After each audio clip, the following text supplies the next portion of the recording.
kali ya Kak, biar semangat habis kali ya ini. Untuk menambah semangat juga ya Kak dalam ketaatan juga. Iya betul. Pakai jargon kali ya Kak, biar makin panas. Oh iya betul, oke boleh. Kiss Army 2 Millennial Muslimah. Kiss Army 2 Millennial Muslimah. Takbir Allahu Akbar. Kiss Army 2 We are Takbir. Masya Allah, luar biasa deh. baik, Masya Allah. Masya Allah. Assalamualaikum warahmatullahi wabarakatuh.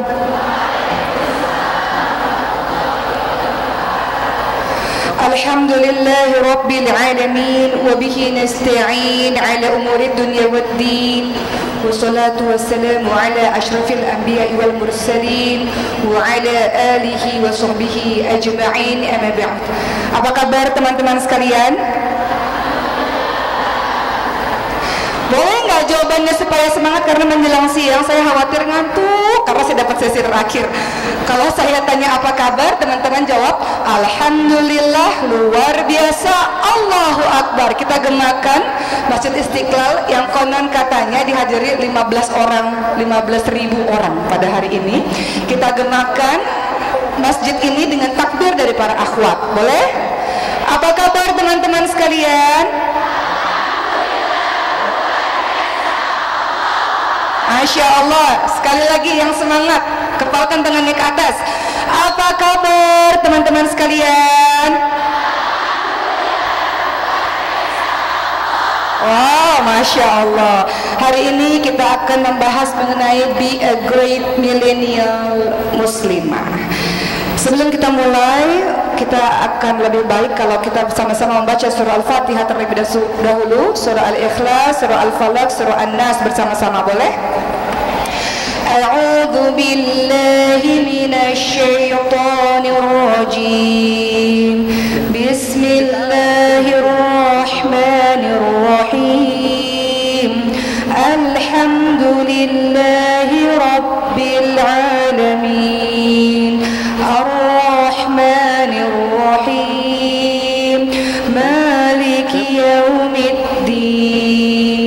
Iyyaka na'budu wa iyyaka nasta'in. Ihdinas siratal mustaqim. Siratal ladzina an'amta 'alaihim ghairil maghdubi 'alaihim waladdallin. Amin. Bismillahirrahmanirrahim. Qul huwallahu ahad, Allahus samad, lam yalid wa lam yulad wa lam yakul lahu kufuwan ahad. Bismillahirrahmanirrahim. Qul a'udzu birabbil falaq, min syarri ma khalaq, wa min syarri ghasiqin idza waqab, wa min syarri naffathati fil 'uqad, wa min syarri hasidin idza hasad. Bismillahirrahmanirrahim. Qul a'udzu birabbin nas, malikin nas, ilahin nas, min syarril waswasil khannas, alladzi yuwaswisu fi sudurin nas, minal jinnati wan nas. Ya Allah, bersihkanlah hati-hati kami di pagi hari ini. Ya Allah, bersihkan ya Allah, lapangkanlah ya Allah. Mudahkanlah kami dalam mengkaji ayat-ayat-Mu, dan mudahkanlah kami mengamalkan apa yang telah kami tahu. Amin amin ya rabbal alamin. Baik teman-teman sekalian, saya tahu teman-teman ada yang sudah datang dari semalam, dari luar kota, dan yang ada di hadapan saya semuanya orang-orang hebat. Ada para ahlul Quran di sini, ada teman-teman yang berlatar belakang sekolah yang sangat hebat atau berlatar belakang dari berbagai macam. Apa yang saya bicarakan pada hari ini terkhusus untuk nasihat diri saya sendiri, teman-teman sekalian. Baik, hari ini kita akan membahas mengenai bagaimana caranya menjadi muslimah yang hebat. Nasihat untuk diri saya sendiri dan untuk kita semua. Sekiranya penting, bisa dicatat. Sekiranya bisa diingat, silakan diingat. Saya meningkatnya supaya lebih mudah. Kita akan membahas tantangan muslimah terlebih dahulu di kehidupan yang sekarang. Saya meningkatnya dengan nama 4F. Mungkin pernah dengar. Pertama kita akan bahas food, tentang makanan. Kemudian kita bahas fashion. Ketiga kita akan bahas mengenai fun. Dan keempat kita akan bahas mengenai Facebook. Semuanya tantangan bagi kita.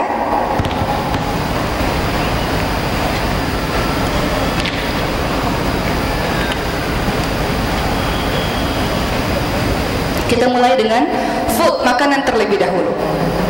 Tantangan yang juga cukup berat bagi seorang muslim dan muslimah adalah makanan. Banyak orang-orang yang tidak memperhatikan makanan yang halal dan haram yang masuk ke dalam tubuhnya. Padahal kalau kita mempelajari kisah para sahabat, para tabi'in, para orang-orang saleh, salafus saleh, mereka senantiasa sangat berhati-hati dengan apa yang masuk ke dalam tubuhnya.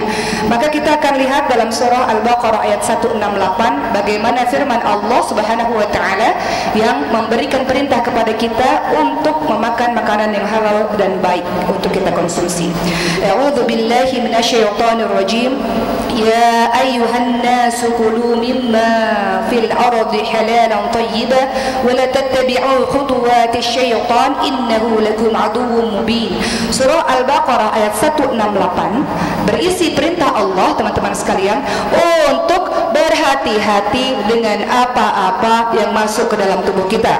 Maka Allah berfirman yang artinya, wahai manusia, makanlah dari makanan yang halal dan makanan yang baik yang terdapat di bumi, dan janganlah kamu mengikuti langkah-langkah syaitan.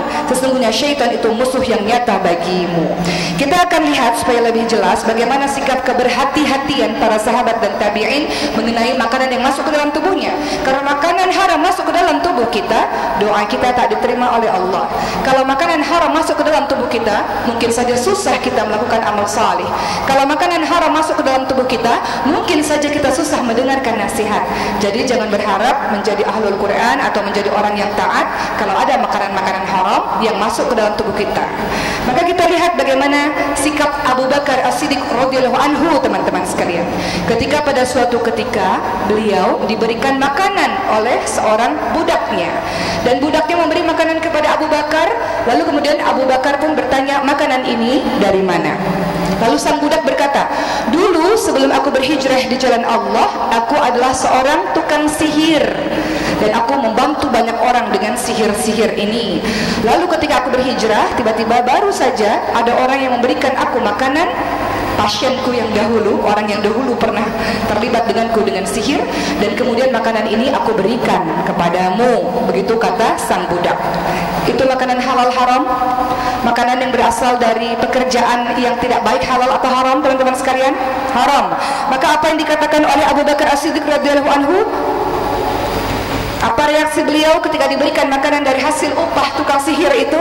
Maka Abu Bakar As-Siddiq pun berkata, celaka engkau, hampir saja kau mencelakakan aku.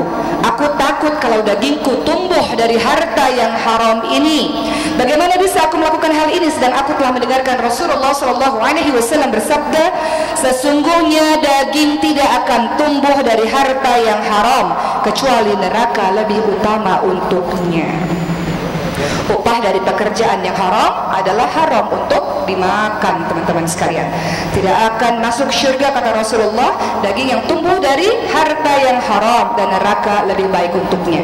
Jadi kalau di rumah, untuk teman-teman yang sudah menikah, coba tanya sama suaminya, ini harta halal kan ayah?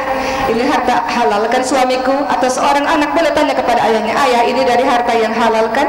Ini sebagai sebuah bentuk keberhati-hatian, memastikan orang tua kita, suami kita mendapatkan uang dari harta yang halal, karena ia akan masuk ke dalam tubuh menjadi darah dan daging kepada kita, teman-teman sekalian. Jadi seorang muslim, seorang muslimah sangat berhati-hati dengan apa yang masuk ke dalam tubuhnya. Mungkin saja kita selama ini berdoa, kenapa Allah tak kabulkan? Karena ada harta yang haram masuk ke dalam tubuhmu. Mungkin saja kau sedang melakukan amal salih, sedang melakukan sebuah perbuatan amal salih, tapi susah, mungkin karena ada harta yang haram masuk ke dalam tubuhmu.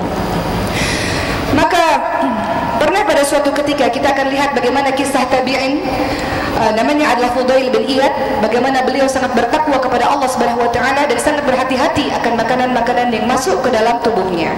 Beliau mengatakan, aku lebih baik makan tanah dibandingkan memasukkan barang haram ke dalam perutku. Begitu katanya. Atau ada seorang tabi'in yang lain namanya adalah Ibrahim bin Adham yang memilih hidup dalam kelaparan. Ia mengembalikan upah hasil bekerjanya hanya karena ia tidak yakin bahwa ia telah mengerjakan pekerjaan itu dengan sungguh-sungguh. Jadi dia merasa khawatir menerima upah tak layak karena dia merasa pekerjaan saya belum saya lakukan sungguh-sungguh. Dia tak terima upah itu, khawatir itu bagian dari harta yang haram. Saking berhati-hatinya terhadap harta yang diperoleh dan makanan yang masuk ke dalam tubuhnya. Jadi dahulu teman-teman sekalian, para istri-istri salihah, para istri-istri salafus salih, biasanya kalau suami mereka pergi bekerja, mereka akan mengatakan, takutlah kepada Allah terhadap kami dan janganlah memberi makan kepada kami dari harta yang haram. Sesungguhnya kami masih bisa sabar dengan kelaparan, akan tetapi kami tidak bisa tahan dengan panasnya api neraka. Maka pastikan seluruh keluarga kita mendapatkan harta dari harta yang halal. Tantangan zaman sekarang, orang sudah tidak lagi memperdulikan halal dan haram yang masuk ke dalam tubuhnya, baik dari jenisnya dan juga merupakan dari cara perolehannya. Ada seorang ulama terkenal bernama Al-Muhasibi atau lebih dikenal dengan Abu Abdullah Al-Harith. Jadi pada suatu ketika beliau masih kecil, teman-teman sekalian, berkumpul bersama anak-anak muslim lainnya. Lalu dipanggillah oleh seorang penjual kurma, "Hai anak-anak muslim, kemari, saya mau memberikan engkau hadiah-hadiah berupa kurma." Maka anak-anak ini datang menerima kurma dari penjual kurma tersebut. Namun Abu Abdullah Al-Harith ini berkata, "Tunggu dulu wahai penjual kurma, beritahukan kepada saya kurma ini dari mana?" Kemudian penjual kurma berkata, "Aku tadi menjual kurmaku kepada orang lain, lalu dari keranjangnya jatuh, dan kurma-kurma yang jatuh itu aku ambil dan aku berikan kepada kalian." Lalu kata Abu Abdullah Al-Harith ini, "Celaka engkau memberikan makanan kepada anak-anak muslim, makanan yang haram. Sesungguhnya barang itu harusnya kau kembalikan lagi kepada pemiliknya." Jadi begitulah orang-orang terdahulu bagaimana sangat berhati-hati menjaga makanan-makanan yang masuk ke dalam tubuhnya. Ada juga Imam Abu Hanifah, teman-teman sekalian, yang pada saat itu menahan diri tidak mau makan kambing hanya karena beliau mendengar pada saat itu, pada hari itu ada orang yang mencuri kambing. Jadi beliau khawatir memakan kambing dari kambing yang dicuri. Maka beliau melakukan itu, tidak makan kambing selama beberapa tahun sesuai dengan usia kehidupan kambing pada umumnya. Jadi kita lihat bagaimana orang-orang saleh sangat menjaga betul-betul makanan yang masuk ke dalam tubuhnya. Tantangan pertama adalah food. Pastikan mulai hari ini kita berhati-hati. Kiranya itu makanan yang meragukan, syubhat, apalagi yang haram, kita tinggalkan, teman-teman sekalian. Beruntunglah kita tinggal di Indonesia, mudah menemukan makanan-makanan yang halal insyaallah, tapi mungkin jenisnya halal, tapi cara perolehannya haram. Jadi kita pastikan, tanya kepada suami kita, kepada bapak kita, bahwa pekerjaan yang kau lakukan wahai ayah adalah pekerjaan yang halal, karena akan berakibat kepada tubuh ini. Ketika makanan itu masuk ke dalam tubuh akan berefek kepada akhlak, berefek kepada yang lain-lainnya. Berikutnya yang kedua, tantangan muslimah yang sangat membahayakan di zaman sekarang juga adalah fashion. Umat Islam muslimah memiliki cara berbusananya sendiri. Perhatikan surah Al-Ahzab ayat 59, bagaimana Allah mengisyaratkan agar seluruh muslimah memakai pakaian yang menutup aurat dengan baik. Buka surah Al-Ahzab 59, "A'udzu billahi minasyaitonir rajim.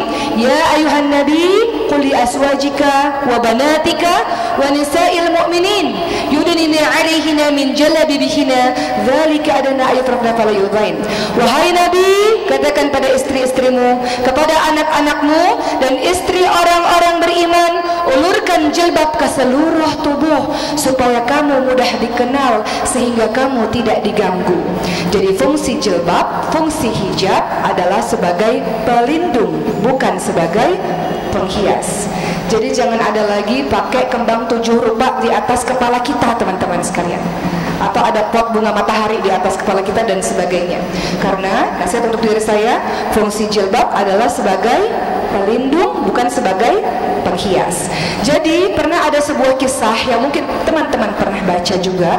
Ada seorang muslimah yang ditanya oleh orang lain, kenapa kamu pakai jilbab? Sesungguhnya jilbab itu adalah tanda-tanda orang yang terbelakang, orang zaman dulu, orang terbelakang, nggak modern. Apa yang dikatakan oleh sang muslimah ini? Beliau mengatakan, sesungguhnya manusia pada zaman purba telanjang.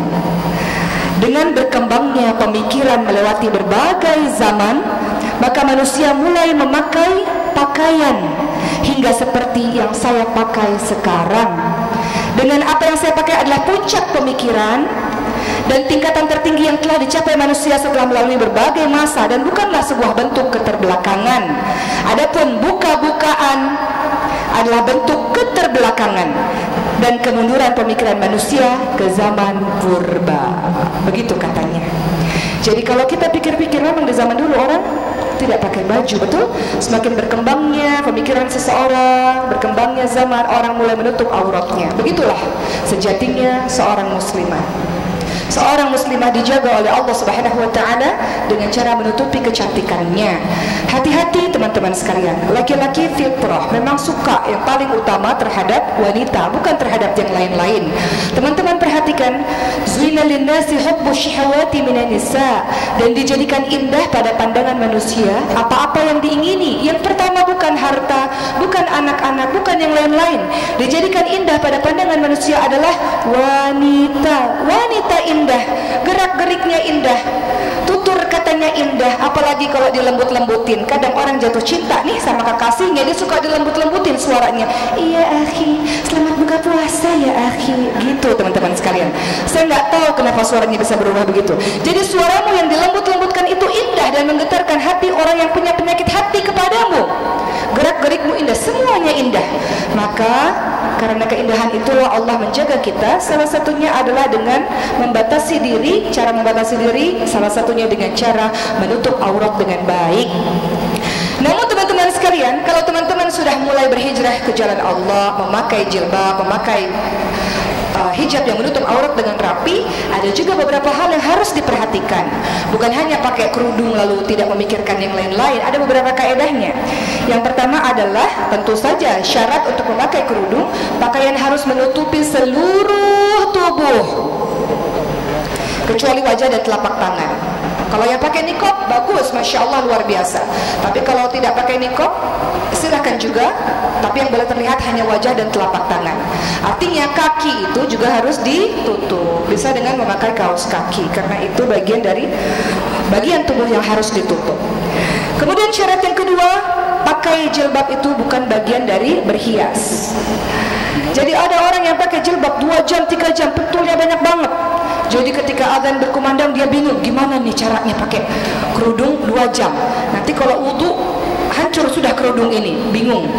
Jadi cara pakai kerudung yang biasa-biasa saja, nggak usah yang susah-susah, karena kerudung bukan fungsinya sebagai penghias. Ada orang yang pakai kerudung, dijadikan kerudung itu sebagai rambutnya teman-teman sekalian, dimacam-macamkan. Maka ini jauh lebih membahayakan terkadang dibanding dengan rambut sendiri, karena kerudungnya dijadikan sebagai sebuah penghias yang berlebih-lebihan. Syarat ketiga, kalau teman-teman memutuskan untuk memakai pakaian yang menutup aurat dengan rapi, dia tidak boleh tipis, dia tidak boleh ketat. Tipis khawatir nanti menerawang, ketat terlihat lekuk tubuh. Saya tanya kepada teman-teman semua di sini, legging itu pakaian dalam atau pakaian luar? Bagus. Ada yang pakai legging jadi pakaian luar? Ini yang dikategorikan dia berpakaian tapi telanjang. Dia berpakaian tapi tidak berpakaian. Maka dalam hadis riwayat Muslim, dalam hadis sahih Rasulullah SAW bersabda, 2 golongan dari penduduk neraka yang belum pernah aku lihat adalah suatu kaum yang memiliki cambuk seperti ekor sapi untuk memukul manusia, dan para wanita yang berpakaian tapi telanjang. Pakaian wanita yang katanya dia berpakaian tapi dia tidak benar-benar berpakaian. Orang-orang yang seperti ini tidak akan masuk syurga dan tidak akan mencium bau syurga, walaupun bau syurga tercium selama perjalanan ini dan ini, kata Rasulullah. Jadi hati-hati ketika kita memilih untuk berhijrah di jalan Allah, maka pastikan pakaian yang kita pakai adalah menutup aurat dengan baik. Dan semua manusia berproses. Ada orang yang kita lihat masih pakai legging misalnya, ada orang yang kita lihat masih pakai kerudung sakaratul maut. Teman-teman tahu jilbab sakaratul maut? Yang dicekek di belakang itu loh. Jangan mengata-ngatai seseorang, bisa saja dia baru berhijrah. Tidak ada orang berhijrah kemudian langsung simsalabim abrakadabrak langsung berubah 180 derajat. Engkau yang lebih paham harusnya merangkul temannya yang baru berhijrah. Ini ada di antara para akhwat mengatakan dasar kardus kerudung dusta, katanya begitu. Itu mulut kok nyinyir banget. Kalau begitu pakai kerudung, mendingan gak usah pakai kerudung. Wahai teman-teman yang sudah lebih berilmu, mereka baru berhijrah di jalan Allah, baru mulai belajar, baru berproses, dan kita harus hargai proses setiap orang. Setiap orang dulu mungkin pakai buka-bukaan, kemudian dia pakai kerudung sakaratul maut, ya nggak apa-apa, namanya juga lagi proses. Kemudian dirangkul, ditemani, dibimbing, insya Allah pelan-pelan akan memperbaiki hijabnya. Pun kita, selama kita hidup, kita terus berproses untuk memperbaiki cara busana kita dengan yang lebih baik, teman-teman sekalian. Ya, jadi jangan lagi ada orang yang mengatakan, ngapain pakai kerudung kalau pakai kerudungnya begitu, ngapain pakai kerudung kalau tingkah lakunya begitu. Jadi orang-orang yang sudah sering datang kajian ilmu, orang-orang yang sudah berilmu dibanding dengan temannya yang baru, dirangkul, bukan malah dikata-katai. Begitulah akhlak dari seorang muslim.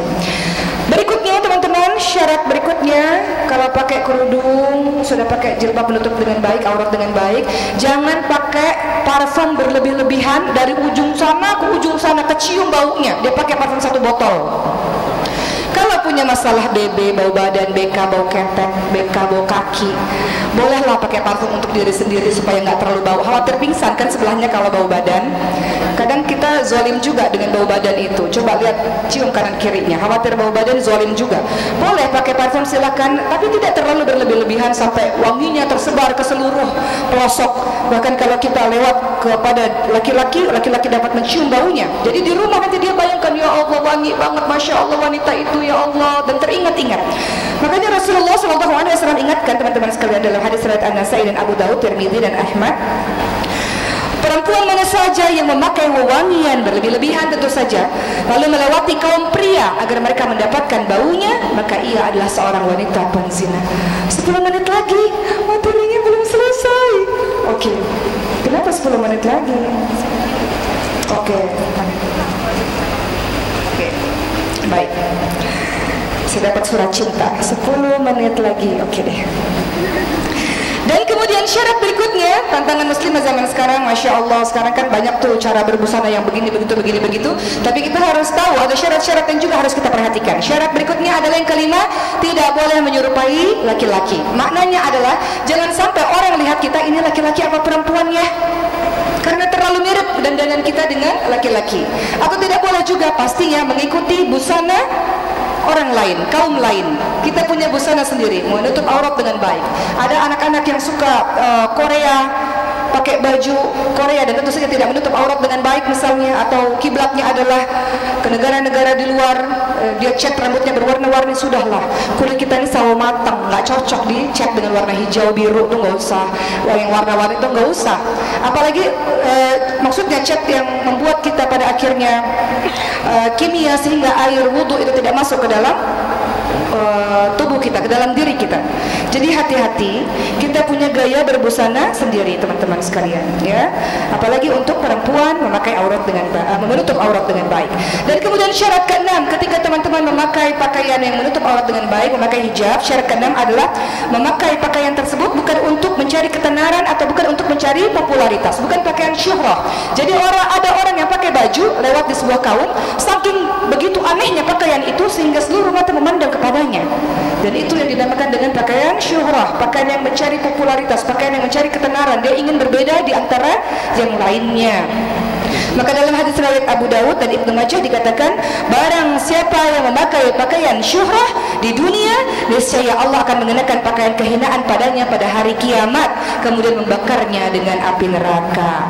Maksud pakaian syuhrah itu adalah pakaian yang berbeda dengan pakaian yang biasa dipakai di negeri tersebut dan tidak digunakan di zaman itu. Jadi pakaiannya aneh sendiri sehingga menjadi pusat perhatian. Itu juga yang tidak diperbolehkan. Begitulah teman-teman sekalian. Dan sekarang kita akan beralih ke 3F yang berikutnya, yakni fun. Fun, happy-happy, senang-senang. Ada pepatah mengatakan, masa muda hidup hura-hura, masa tua mati masuk surga. Enak banget hidupnya kayak gitu ya. Masa muda happy-happy, hura-hura, masa tua masuk surga. Bukan begitu. Masa muda menentukan masa tuamu teman-teman sekalian. Jadi Allah katakan, wa ma khalaqtul jinna wal insa illa liya'budun, dan tidaklah aku menciptakan jin dan manusia kecuali untuk beribadah kepadaku, kata Allah. Jadi semua apa yang kita lakukan, saya berceramah, teman-teman datang kajian, teman-teman datang dari jauh-jauh di kota yang berbeda-beda, teman-teman baca Quran, teman-teman sekolah menuntut ilmu, teman-teman melakukan hal-hal yang lain, semuanya adalah bagian dari ibadah. Dan ingat, Rasulullah ingatkan, di antara kebaikan Islam seseorang adalah meninggalkan yang tidak ada manfaatnya baginya. Jadi fun-fun, happy-happy yang gak ada manfaatnya, tinggalkan. Coba saya tanya, di sini siapa yang pacaran tunjuk tangan? Bagus. Itu dosa maksiat. Dosa maksiat nggak boleh diumbar-umbar. Dosa maksiat itu disembunyikan. Bagus, untung nggak tunjuk tangan. Alhamdulillah, Allah mengampuni semua dosa. Kata Allah dalam surah Az-Zumar ayat 53, A'udzu billahi minasyaitonir rajim. Qul ya ibadiyalladzina asrafu 'ala anfusihim la taqnatu min rahmatillah, innallaha yaghfiru dzunuba jami'a, innahu huwal ghafurur rahim. Wahai hamba-hambaku yang telah melampaui batas terhadap diri mereka, jangan berputus asa dari rahmat Allah. Sesungguhnya Allah mengampuni semua dosa. Allah Maha Pengampun, Allah Maha Penyayang. Tadi saya tanya kepada pengurus masjid di sini, ini yang datang ibu-ibu kah atau siapa? Oh, generasi milenial. Generasi milenial pasti nggak jauh-jauh kasusnya adalah virus merah jambu alias kekasih-kekasihmu itu teman-teman sekalian, wahai kalian yang pacaran. Jadi hari ini khusus untuk 3F, F yang ketiga maksudnya, yang fun itu, saya mau fokuskan kepada kalian yang masih pacaran-pacaran itu, supaya nanti keluar dari Istiqlal ini, kekasihku, aku ingin mengatakan kita putus, begitu ya. Jadi ada manfaatnya lah pertemuan kita hari ini ya. Jangan sampai datang ke kajian dianterin naik motor sama kekasihnya, mau melakukan sebuah perbuatan baik tapi diawali dengan perbuatan maksiat. Bagaimana bisa teman-teman sekalian? Mohon maaf bagi yang tersindir. Memang itulah tujuan saya ya.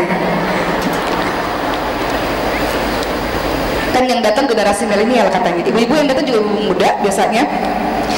Jadi saya mau memberitahu bahwa ada tantangan yang fun, maknanya adalah seorang mukmin meninggalkan perkara yang tidak ada gunanya baginya. Tadi teman-teman sudah sepakat pacaran tidak ada gunanya bagi kita, betul? Kata Allah apa? Wala taqrabuz zina innahu kana fahisya wa sa'a sabila. Jangan dekati zina. Nih yang pacaran-pacaran yang hadir di sini, yang terselip di antara teman-teman hari ini. Jangan dekati zina, kata Allah. Sesungguhnya zina itu adalah sebuah perbuatan yang keji dan sebuah jalan yang buruk, dalam surah Al-Isra ayat 32. Aku nggak pacaran tapi TTM, teman tapi mesra. Aku nggak pacaran tapi HTS-an, abang adik misalnya. Ya. Ini 5 menit waktu saya berhenti ceramah atau sunduk? Masih banyak nih temanya. Ini baru pembukaan nih, belum mulai ceramahnya. Oke, lanjut. Ngantuk nggak?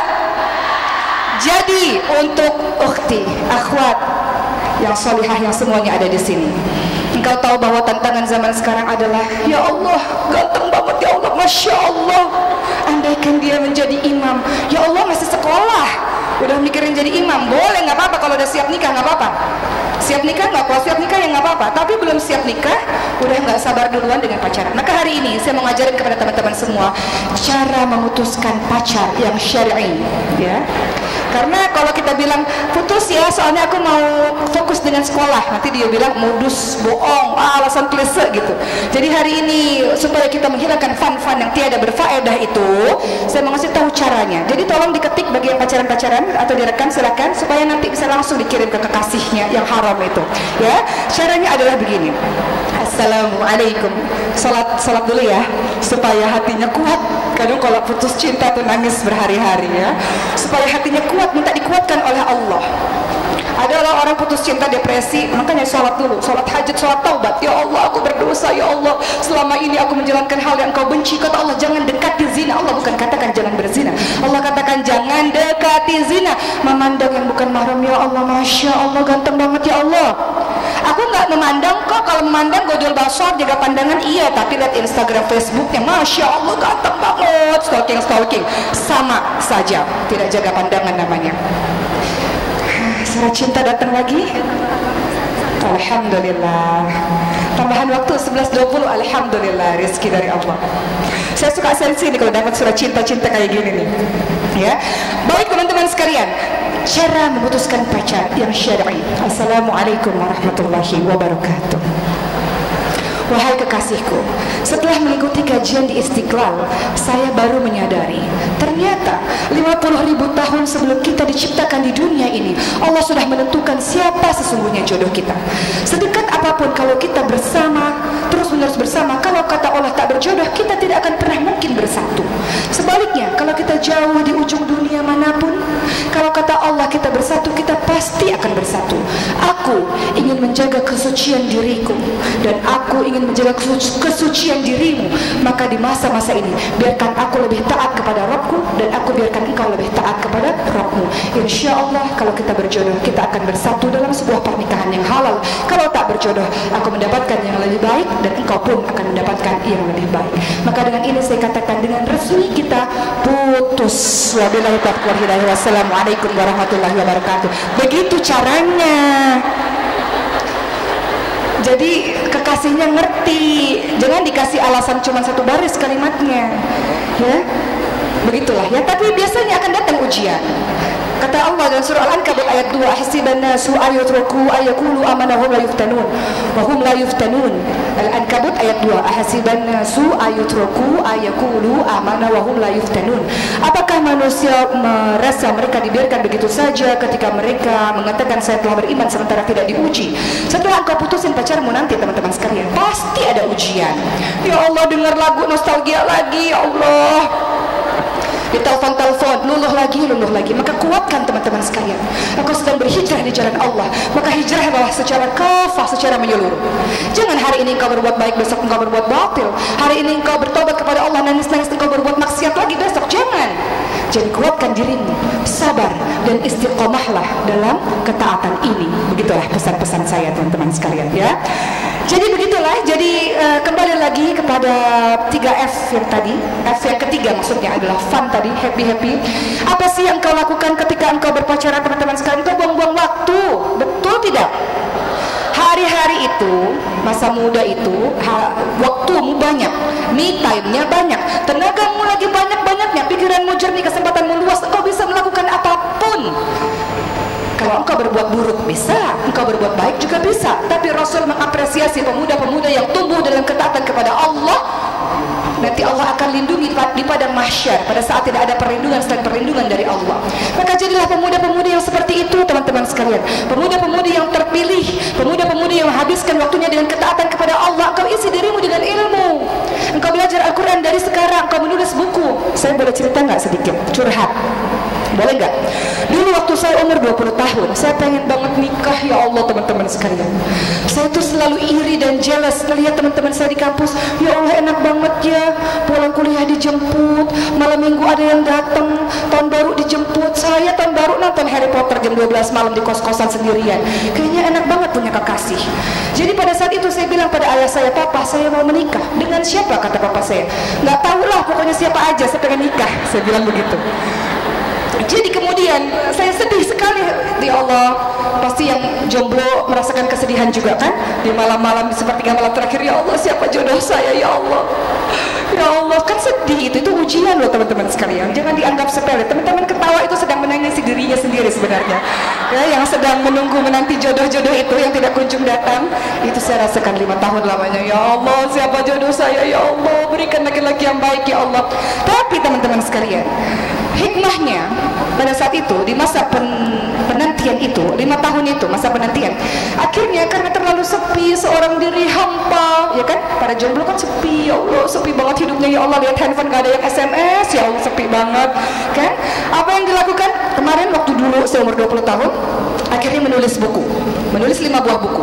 Akhirnya umur 25 tahun Allah kasihkan jodoh itu. Setelah menikah nggak nulis-nulis buku lagi karena udah sibuk sama suami. Jadi dulu mikir, oh mungkin dulu dikasih sendiri karena disuruh berkarya, dulu dikasih waktu sendiri disuruh belajar. Karena nanti kalau teman-teman sudah menikah, sudah punya anak, waktunya terbagi-bagi. Betul nggak para ibu yang sudah menikah? Ngurusin suami lah, ngurusin anak, baru buka Quran tiba-tiba anak nangis, baru mau sholat malam tiba-tiba anak suruh kita ganti popoknya misalnya. Begitulah. Jadi nikmati masa-masa muda sekarang teman-teman sekalian, nikmati dengan cara apa? Dengan cara mengisi dengan sebaik-baik ilmu. Semua laki-laki menginginkan perempuan yang baik-baik untuk jadi istrinya, percayalah kata-kata saya. Maka dari sekarang mumpung engkau masih sendiri, yang masih sendiri, menuntut ilmu, banyak baca Quran. Itu Qurannya ada satu Quran ini 30 juz yang harus engkau baca, ditadabur, dihafalkan, diamalkan, diajarkan. Rasul katakan, khairukum man ta'allama al-Qur'an wa 'allama. Sebaik-baik orang adalah orang yang belajar dan mengajarkan Al-Qur'an. Jadi tenang saja teman-teman sekalian. Tenang, kalau sudah waktunya datang itu jodoh. Sekarang biarkan engkau mengisi menjadi diri yang hebat, menjadi ahlul Qur'an, menjadi akhlak yang baik. Saya bicara begini karena santri-santri saya ada beberapa yang gelisah, jodoh saya mana ya Allah. Tenang. Tenang insyaallah. Tenang, nanti hadir itu. Apalagi udah bergelar ahlul Quran, insya Allah akhlaknya Quran, banyak laki-laki yang datang insya Allah. Begitu pula dengan teman-teman di sini, teman-teman yang salihah insya Allah. Insya Allah sabar, tenang, lakukan perkara-perkara baik. Insya Allah calonmu yang entah di mana itu juga sedang melakukan perkara-perkara baik insya Allah. Ya, jadi kita sibukkan diri kita dengan melakukan perkara-perkara yang baik. Jangan pacaran-pacaran. Ngapain sih pacaran? Gak ngapa-ngapain. Kalau nggak ngapa-ngapain, ngapain pacaran? Ya, jadi nggak usah pacaran-pacaran. Ya, jadi sepakat kita semua menjadi saksi teman kanan kiri yang nggak ada yang berpacaran hari ini di tempat ini. Ya, sudah, ini adalah pertemuan kita di sini Istiqlal ya teman-teman sekalian ya. Jadi kalau sudah tahu kita lakukan dosa, saya suruh datang di Istiqlal, jadinya tahu kan kalau kita berbuat dosa. Ya, itulah teman-teman sekalian. Manfaatkan 5 perkara sebelum 5 perkara. Manfaatkan waktu mudamu sebelum tuamu. Beramallah semangat di waktu muda teman-teman sekalian. Belajar dari waktu muda, menuntut ilmu di waktu muda. Kemudian kata Rasulullah, manfaatkan sehatmu sebelum sakitmu. Masih tubuhnya sehat, bersyukur kepada Allah dengan cara menuntut ilmu. Sehat tubuhnya, bersyukur kepada Allah dengan cara jadi remaja masjid, berkontribusi untuk agama Allah. Kemudian Rasul ingatkan, waktu kayamu sebelum fakirmu. Nanti ada sunduk sebentar lagi diberikan kepada teman-teman. Berikan infak terbaik. Jangan pelit, jangan kikir, jangan bakhil, jangan kedekut. Ya, ada nggak orang yang mengatakan, ya Allah, saya ini miskin. Kenapa miskin? Karena saya sedekah. Ada nggak orang miskin karena sedekah? Nggak ada. Semua orang justru semakin kaya ketika dia sodakoh. Jadi jangan pelit, jangan kikir, jangan kedekut. Kalau datang ke masjid nggak cuma dengar kajian, tapi bawa uang yang banyak karena mau masuk ke dalam kotak infak. Perhatikan surah Al-Baqarah 261. A'udzubillahi minasyaitonir rajim. Matsalul ladzina yunfiquna amwalahum fi sabilillahi kamatsali habatin anbatat sab'a sanabila fi kulli sunbulatin mi'atu habbah wallahu yudha'ifu liman yasha' wallahu wasi'un alim.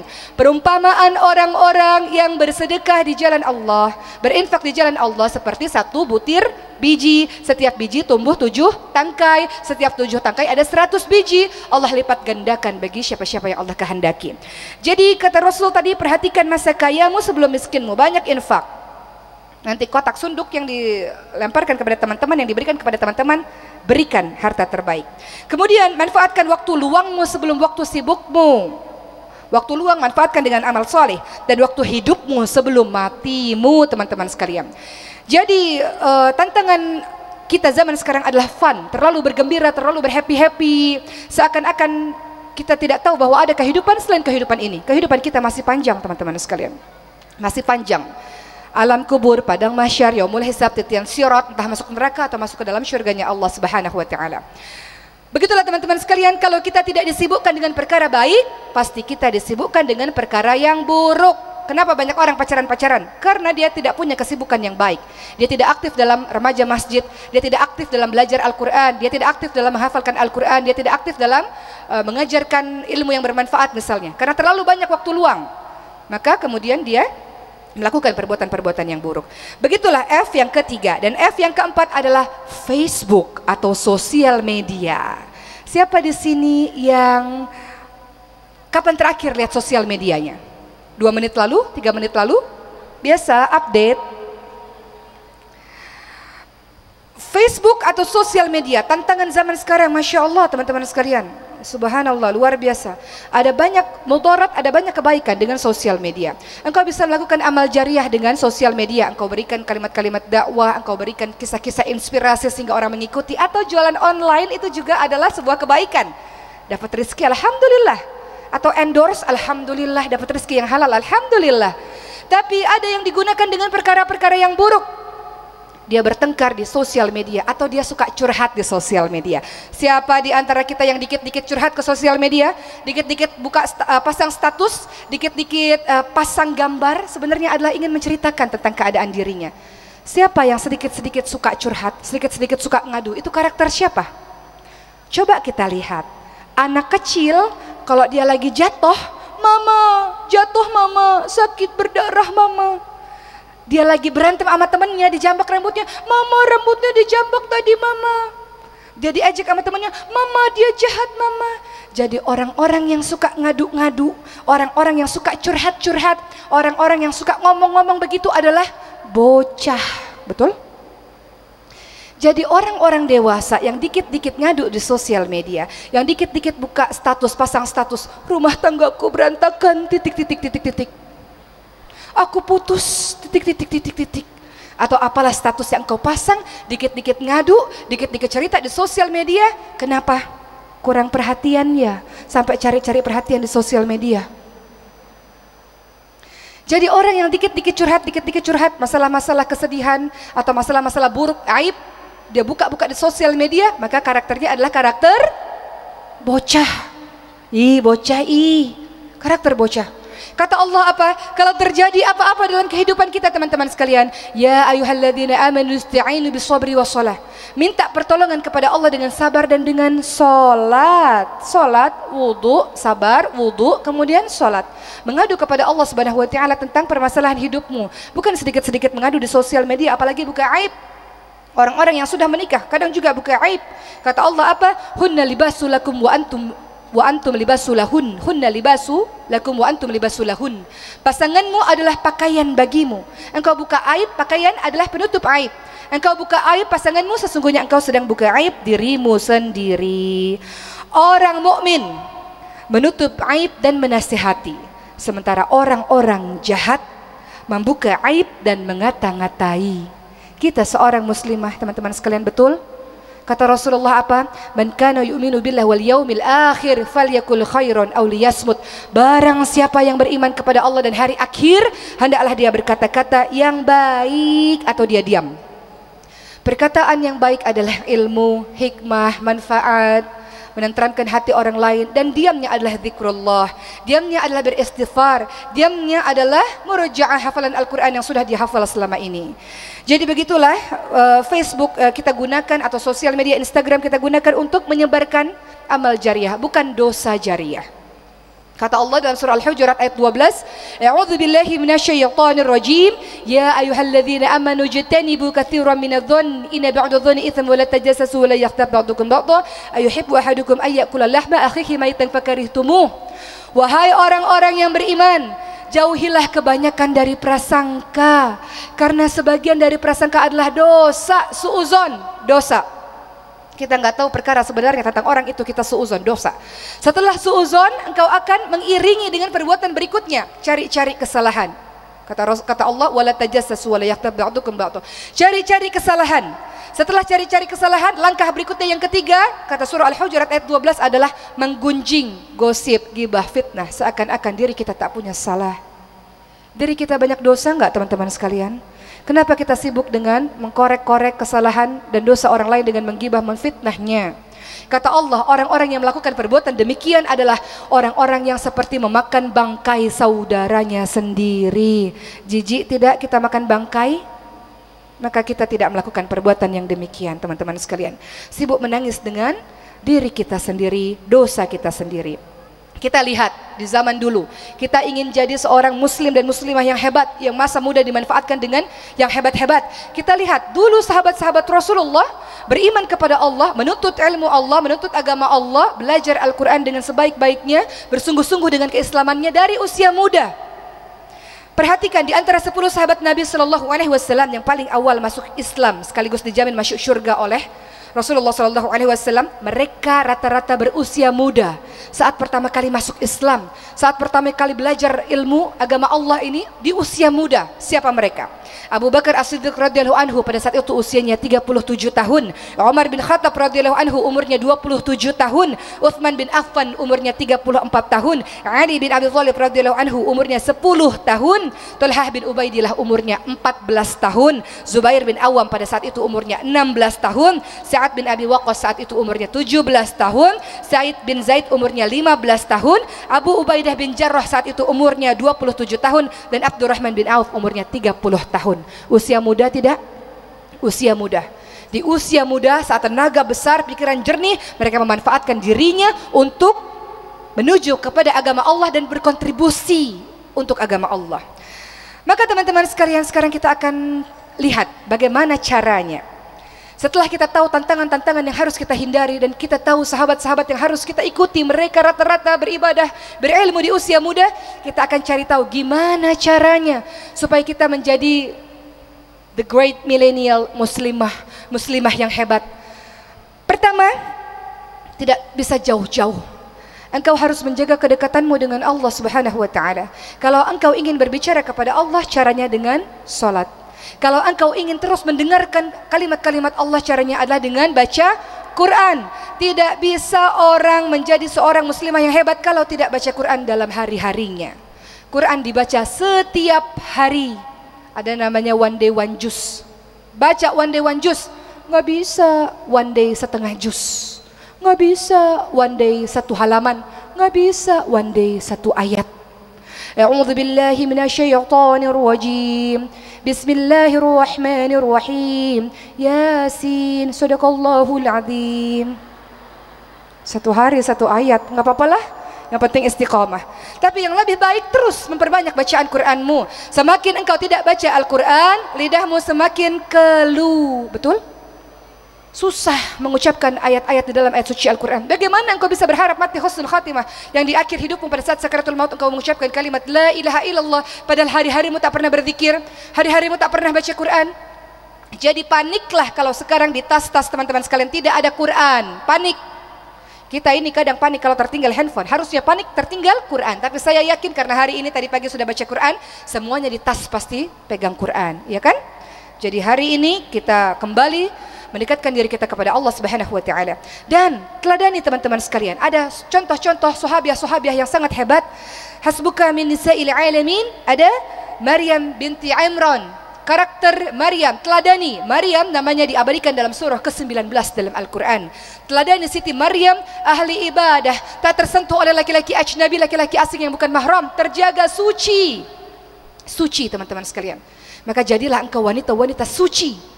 Adapun kalau engkau sudah melakukan sebuah perbuatan dosa akibat kejahiliahanmu, akibat jahilmu, bertaubat kepada Allah Subhanahu wa taala. Allah katakan, Allahu Ghafurur Rahim. Allah Maha Pengampun, Allah Maha Penyayang. Tidak ada kata terlambat. Bertobat kepada Allah. Setelah engkau bertobat, Allah mengampuni semua dosa-dosamu dan jadilah muslimah yang baru, membuka lembaran yang baru teman-teman sekalian. Engkau jadi muslimah yang baik, engkau akan dapat laki-laki yang baik insyaallah. setelah pertobatanmu. Kedua, ada wanita penghulu syurga yang kedua adalah Khadijah binti Khuwailid radhiyallahu anha. Seorang Khadijah, beliau seorang janda, tapi beliau digelari wanita suci. Beliau digelari wanita suci. Di zaman sekarang banyak yang mengaku, mohon maaf saya katakan demikian, saya harus katakan demikian. Banyak yang mengaku perawan tapi dirinya tidak suci. Khadijah adalah seorang janda tapi digelari wanita suci. Maka pelajari akhlak Khadijah. Beliau adalah seorang qurratu a'yun, penyejuk mata, penyejuk hati bagi suaminya, setia dengan suaminya dalam suka dan duka, dan memberikan jiwa, raga, harta untuk perjuangan dakwah. Kata Rasul, khairun nas anfa'uhum linnas. Sebaik-baik orang adalah orang yang bermanfaat untuk orang lain. Apa kontribusimu kepada agama ini, teman-teman sekalian? Engkau punya ilmu, berikan ilmu di jalan Allah. Engkau punya harta, berikan hartamu di jalan Allah. Engkau punya tenaga, berikan tenagamu di jalan Allah, supaya engkau disebut sebagai sebaik-baik orang yang bermanfaat untuk orang lain. Kenapa engkau hidup kalau engkau tidak pernah memberi arti kepada sesama manusia? Berikan arti, berikan makna dalam hidupmu dengan menjadi sebaik-baik orang. Dengan tenagakah, dengan ilmukah, dengan hartakah? Yang ketiga, Fatimah binti Muhammad. Fatimah mengajarkan kepada kita tentang birrul walidain. Beliau dijuluki Ummu Abiha, taat kepada ibu ayahnya, mengawasi, menyayangi, menjaga ayahnya. Setiap ayahnya datang, beliau datang menyambut, mencium ayahnya. Akhlaknya luar biasa kepada orang tua. Begitu pula kita, teman-teman sekalian. Terkadang kita pada orang lain baik, Masya Allah, luar biasa. Pada orang tua sendiri akhlaknya berbeda. Padahal di dalam Al-Quran berkali-kali Allah ingatkan, nomor satu pasti jangan menyekutukan Allah. Nomor dua pasti berbakti kepada kedua orang tua. Pasti. Perhatikan surah Luqman 13 dan 14. Ya bunayya la tusyrik billahi inna syirka la dzulmun adzim. Jangan menyekutukan Allah. Nomor satu itu ayatnya. Jangan engkau menduakan Allah. Menyekutukan Allah sebuah kezaliman yang besar. Ayat berikutnya apa? Tentang berbakti kepada kedua orang tua. Luqman 14. Wa wasaynal insana biwalidayhi hamalathu ummuhu wahnan ala wahni wa fisaluhu fi amaini an ishkur li waliwalidaik. Berbuat baik kepada ibu bapakmu, terutama pada ibumu yang telah mengandungmu dalam keadaan lemah bertambah-tambah. Jadi kalau ingin engkau menjadi the great muslimah, tidak usah jauh-jauh. Pertama, jaga kedekatan dirimu kepada Allah dan jaga hubunganmu dengan kedua orang tuamu. Engkau sibuk harus menjadi muslimah yang baik, yang hebat adalah dengan begini begitu. Engkau lupa syurgamu di rumahmu sendiri. Dan engkau bermasalah dengan ibumu, engkau bermasalah dengan orang tuamu. Bagaimana engkau bisa menjadi the great muslimah? Engkau jadi muslimah yang hebat, muslimah yang berhasil. Bagaimana bisa? Kullu kalimat doa. Semua perkataan orang tuamu adalah doa. Engkau minta doa kepada orang tuamu. Minta maaf kepada orang tuamu. Mungkin saja ada perbuatan yang pernah kita sakiti dan orang tua kita mengucapkan kalimat-kalimat buruk yang mengakibatkan hidupmu tidak baik hari ini, teman-teman sekalian. Jadi kalau engkau jadi muslimah yang hebat, hari ini kita datang ingin jadi muslimah sukses, caranya adalah jaga kedekatanmu dengan Allah, banyak sholat dan sholat sunnah, jaga kedekatanmu dengan Quran, dan kemudian jaga hubunganmu dengan orang tuamu, hubungan yang baik. Apapun yang dilakukan oleh orang tuamu tidak pernah salah, teman-teman sekalian. Datang kepadanya, minta maaf kepadanya, taat kepadanya selama tidak menuju kepada kemaksiatan kepada Allah Subhanahu wa taala. Kalaupun beliau menyuruh pada kemaksiatan, tetap sopan santun kepadanya. Begitu kan yang Allah suruh dalam surah Luqman ayat 15. Jadi kita jaga akhlak kita. Kita perhatikan Fatimah binti Muhammad bagaimana betul-betul menjaga akhlaknya dengan orang tuanya. Dan yang keempat adalah Asiyah binti Fir'aun. Ingin menjadi muslimah yang hebat? Asiyah mengajarkan kepada kita dengan cara sabar. Sabar ada 3. Sabar pertama, sabar dalam menghadapi musibah, dalam menghadapi ujian. Selama engkau hidup, engkau pasti akan diuji oleh Allah. Pasti. Perhatikan surah Al-Baqarah 155 dan Al-Anbiya ayat 35. Allah uji dengan berbagai macam ujian, teman-teman sekalian. Pasti. Jadi kita diminta sabar dalam menghadapi ujian. Dalam langkahmu menuju jalan kesuksesan pasti ada ujian-ujian kehidupan. Sabar. Kedua, sabar dalam meninggalkan kemaksiatan. Maksiat memang enak, pacaran memang enak, buat dosa memang enak, tapi engkau ingin jadi muslimah yang berhijrah di jalan Allah, tinggalkan dosa-dosa itu. Sabar dalam meninggalkan kemaksiatan. Dan ketiga, sabar dalam menjalankan ketaatan. Memangnya belajar Quran mudah? Memangnya belajar makhraj huruf mudah? Ada orang nangis-nangis. Memangnya ngafalin Quran mudah? Semua orang ngafalin Quran pasti nangis. Ada ayat yang dia nggak bisa, susah banget, nangis. Sabar dalam jalan ketaatan ini, teman-teman sekalian. Memangnya teman-teman Qiyamul Lail nggak susah? Sabar dalam Qiyamul Lail. Pada saat teman-teman mengantuk, pada saat sholat mungkin ada 1-2 detik yang kita ngantuk luar biasa. Sabar dalam menjalankan ketaatan. Tidak sama antara orang yang sholat malam dan orang yang tidak sholat. Tidak sama. Sabarlah dalam menjalankan ketaatan itu. Asiyah mengajarkan pada kita sabar akan apa yang terjadi kepadamu. Sabar dalam jalan keimanan ini, sabar dalam jalan ketaatan ini, dan istiqomahlah teman-teman sekalian. Istiqomahlah dalam jalan kebaikan ini. Jangan putus di tengah jalan, jangan berhenti di tengah jalan. Allah tidak pernah meninggalkan dirimu, engkau yang meninggalkan Allah. Allah sayang padamu, terkadang engkau yang marah kepada Allah. Engkau katakan, kenapa Allah engkau berikan ujian ini pada saya? Allah sayang kepadamu, ujian keimanan pada dirimu Allah berikan ujian berkali-kali. Maka perhatikan akhlak Nabi Ayub alaihissalam. Nabi Ayub alaihissalam dalam surah Al-Anbiya ayat 83 diberikan ujian berkali-kali oleh Allah. Dikasih sakit kulit, anaknya meninggal semua, hartanya habis semua. Apa kata Nabi Ayub alaihissalam? Wa anta arhamur rahimin. Engkaulah yang maha penyayang ya Allah, dari semua penyayang ya Allah. Maka teman-teman sekalian, kalau kita pelajari akhlak dari para sahabiah, sabar dan istiqamah. Waktu habis. Oke. Boleh saya tutup dengan doa? Betul-betul habis? Nggak boleh lagi ceramah. Oke. Ada beberapa nama, saya baca cepat ya. Mohon izin agak ngaret dikit aja. Ada beberapa sahabiah lainnya yang harus engkau ikuti teman-teman sekalian. Ada namanya Nusaybah binti Ka'ab, disebut sebagai perisainya Rasulullah SAW. Beliau di tahun 3 Hijrah terjadi perang Uhud. Beliau lihat Rasulullah dalam medan perang terjepit pada saat itu. Kalau tidak ada yang menyelamatkan Rasulullah dalam keadaan bahaya.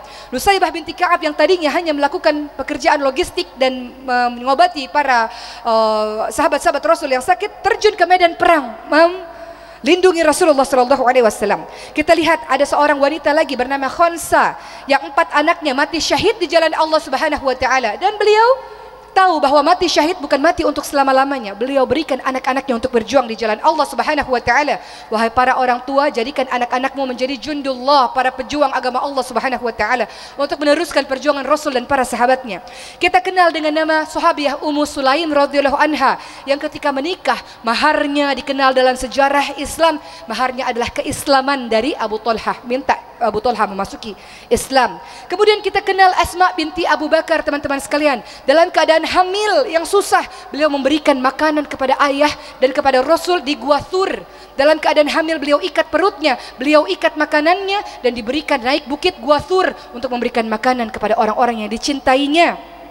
Kita lihat ada Kaulah binti Azur yang pada saat itu orang Islam melawan orang-orang Romawi, dan Kaulah binti Azur dengan pakaian serba hitam, dengan niqab, menaiki kuda, menghancurkan orang-orang musuh pada saat itu, sehingga orang-orang tidak tahu bahwa ternyata ia adalah seorang perempuan. Maka kita bisa belajar Islam merupakan agama yang memberikan ruang bagi perempuan untuk berperan di ruang publik. Namun sebelum itu para perempuan harus mempelajari batas-batas hukum yang sudah diatur dalam Islam. Dan terakhir ada seorang wanita namanya adalah Hindun binti Utbah. Hindun dulu adalah orang yang memusuhi Islam. Hindun adalah orang yang menyemangati orang-orang kafir Quraisy dalam perang Badar untuk menghabisi orang-orang Islam. Dan dalam perang Uhud, Hindunlah yang memakan jantungnya Hamzah bin Abdul Muthalib. Tapi lihat ketika dia sudah berhijrah, Hindun mengajarkan kepada kita hijrah secara kafah. Engkau berhijrah, engkau lakukan kontribusi yang terbaik untuk agama ini. Hindun membalas kesalahannya di masa lalu. Pada saat perang Yarmuk, beliaulah yang menyemangati orang-orang Islam untuk berjuang di jalan Allah Subhanahu Wa Taala. Begitulah teman-teman sekalian. Jadi semangatlah di jalan dakwah ini, semangatlah di jalan kebaikan ini, istiqamahlah teman-teman sekalian, dan kita akan dimatikan sesuai kebiasaan kita. Engkau suka baca Quran, engkau mati dalam keadaan baca Quran, insya Allah. Engkau suka sujud, engkau akan dimatikan dalam keadaan sujud, insya Allah. Engkau suka buat maksiat, Allah akan matikan engkau dalam keadaan maksiat. Maka hari ini kita tutup perjumpaan kita dengan doa. Ada 15.000 lebih orang pada hari ini yang kita tidak tahu doa siapa yang dikabulkan oleh Allah Subhanahu Wa Taala. Baik teman-teman sekalian,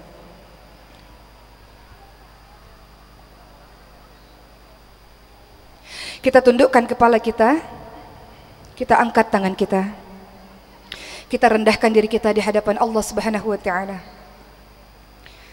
Astaghfirullahaladzim, astaghfirullahaladzim, astaghfirullahaladzim. A'udzu billahi minasyaitonir rajim. Bismillahirrahmanirrahim.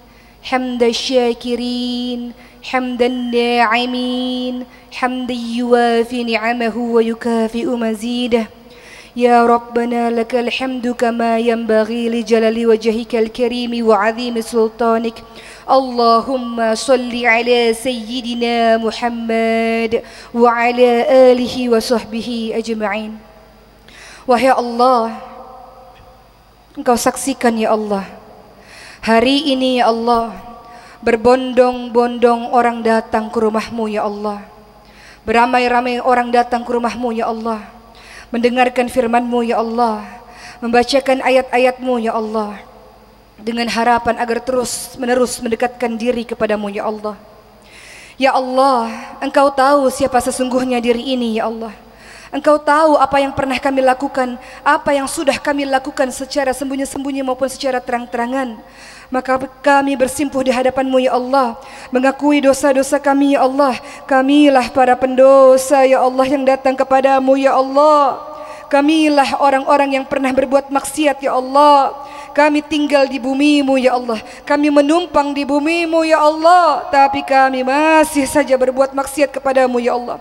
Kamilah orang yang bodoh, kamilah orang yang jahil, kamilah orang yang senang menzalimi diri kami sendiri ya Allah. Maka kami tidak tahu doa mana yang Engkau kabulkan pada hari ini. Kami meminta kepadamu dengan kerendahan diri kami ya Allah. Ampuni semua dosa-dosa kami ya Allah. Ampuni semua kesalahan-kesalahan kami ya Allah. Ampuni ya Allah. Ampuni mata yang memandang hal-hal yang Engkau haramkan. Ampuni